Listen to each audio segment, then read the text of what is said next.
Hey everybody, Storm Tracker 2 digital meteorologist Bobby Horser with you.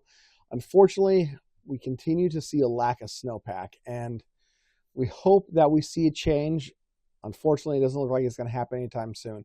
Take a look at the snowfall equivalent. This is up at the Mount Hood test site at the bottom of the Pucci chairlift at Timberline Lodge. As of January 29th, we're taping this on Friday afternoon.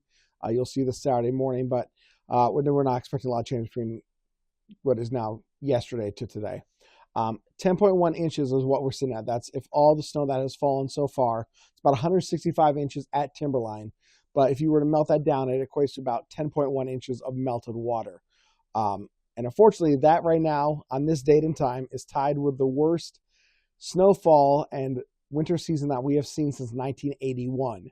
So that is the benchmark that we're looking at, is 1981. But 10.1 inches right now. Last year this time we're at 32.1, so 3 times as much. Like I said, the worst year was 1981, and we'll get kind of into that here in just a little bit. But let's go forward and let's look and see if we have any type of good news here. This is the data. This is what we look at when we're trying to analyze where we stand and where we shape up, just instead of just using a graph, but actual data.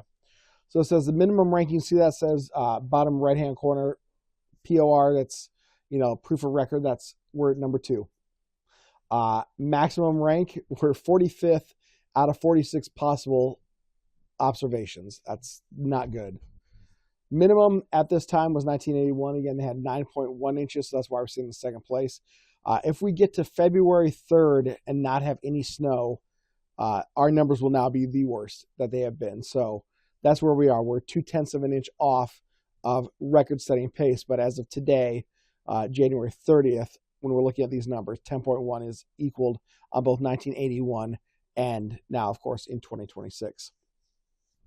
Luckily for us, we still have a good chunk of the snow season to go. When we go back here real quick, we'll go back a slide, and we're going to look at this again.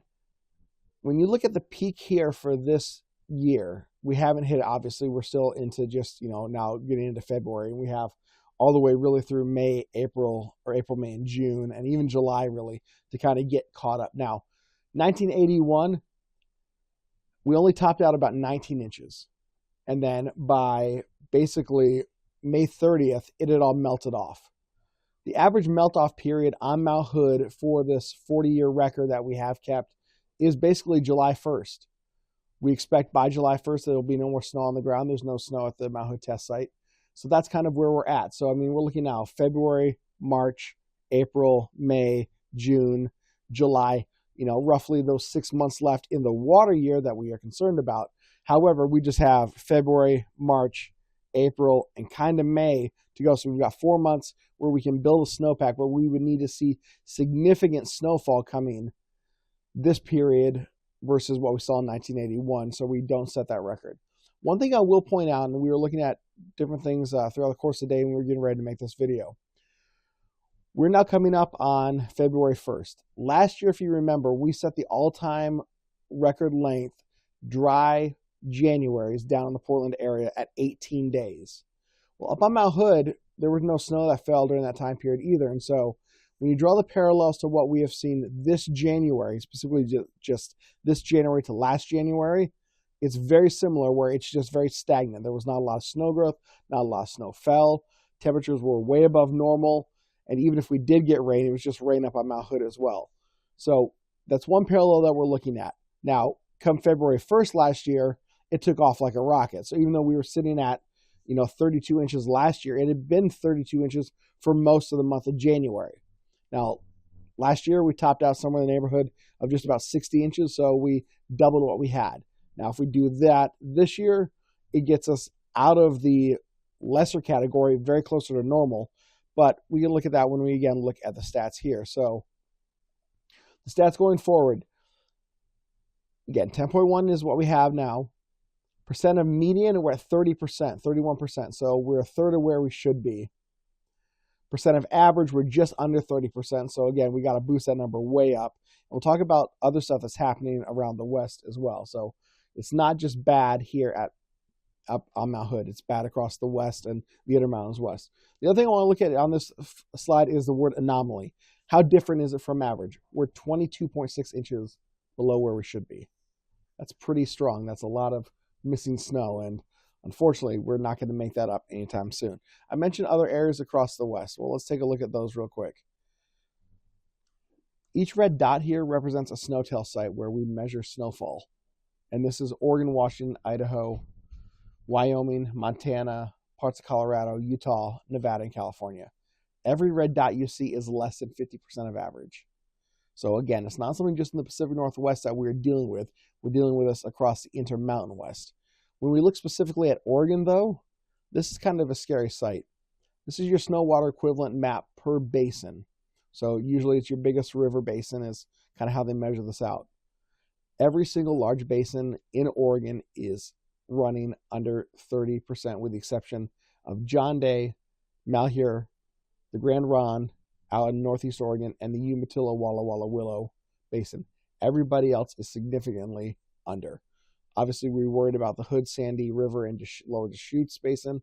That's where Mount Hood factors in. They also factor in a little bit into a Willamette Basin, but we have to get these numbers up. And like I said, the more rain we get, the better. However, if we don't get rain and that doesn't turn to snow, we could be hurting.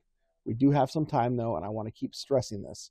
We do have time to make up for snowfall. It just has to happen. We need to have conditions that turn right. We've really only had one big, genuine snow dump, and that happened just after New Year's. So within the first part of this month, before we started this dry trend, is really when we saw that first big push of snow. At Timberline on Friday, the base is at 40 inches. A lot of that is natural snow. There is some man-made snow in there as well.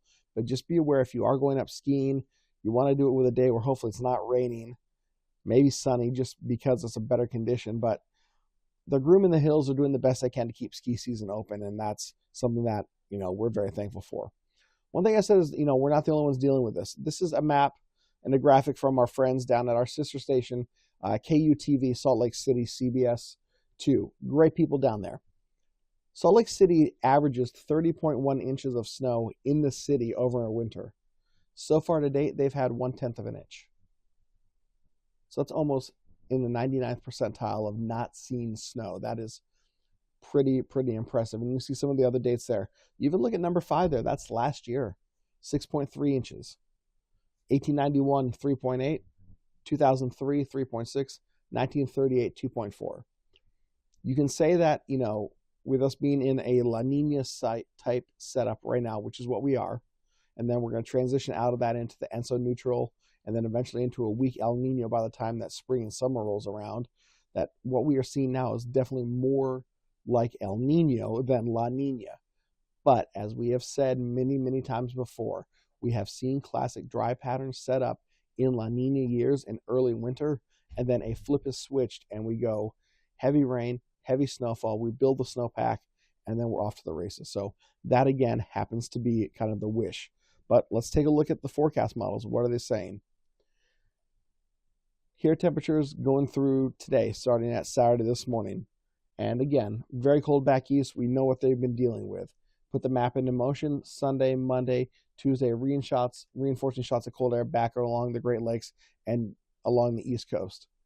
The West Coast, we stay relatively warm. We are warming up temperatures now through next week into the lower 50s to the upper 50s, and we might even touch 60 by the time we get around to next Friday or Saturday. So that's relatively warm for this time of year. Now, well, do we get any cold air in here? These maps go through Friday, Saturday, Sunday, Monday. Again, nothing really looks imminent coming down the west side of the Rocky Mountains. Everything's going to the east, sliding off from the east, and nothing's even draining into the Columbia Basin where we should be seeing that cold air this time of year. Just not going to happen. So again, cold air, lots of it in Canada, lots of it around Hudson Bay, lots of it dropping down into the Midwest and the upper Great Lakes and along New England, just not coming out to the West Coast. Let's take a look at your 7-day forecast as we go forward today. AM clouds, going to be beautiful, near 60 today.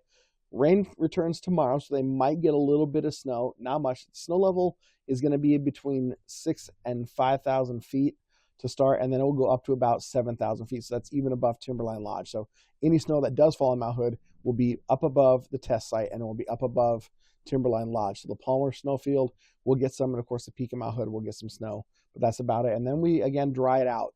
Look at that. We're running temperatures now 10 to 15 degrees above average in terms of your daily highs. Your lows are still right there where they should be, but daily highs much, much warmer. Some forecast models want to keep us dry through the extended period. We're talking, next week, Saturday, Sunday, Monday, Tuesday. A couple other forecast models want to start to maybe cool us off a little bit.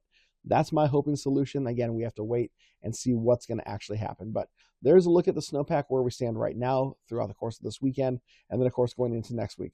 Hope you guys have a great weekend. We'll chat with you soon.